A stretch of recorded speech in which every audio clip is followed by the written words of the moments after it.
Hi అండి. Good morning. 4 days అయింది. Eggs చూపించా కదా! పిల్లలు పుట్టాయి. మర్చిపోతున్నా డైలీ. కానీ ఇంకా వాటిని డిస్టర్బ్ కూడా చేయకూడదు కదా! అందుకే వీడియో తీయలేదు. అలానే ఒక జామకాయ, ఇంకా ఒక బీరకాయ కూడా హార్వెస్ట్ చేసుకున్నా. దీనికి కూడా ఫ్రూట్ ఫ్లై అటాక్ అయితే అయింది కానీ కాయంతా మాత్రం పాడవదు.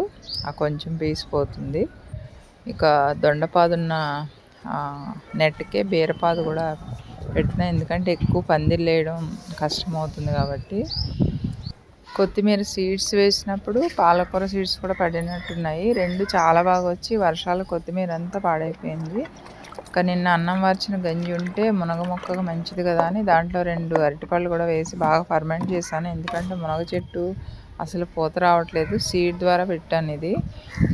మొత్తం ప్రూనింగ్ చేశాను. చూద్దాం మంచిగా పూత వచ్చి కాయలు రావాలి. ఓకేనండి. Happy gardening. Thank you.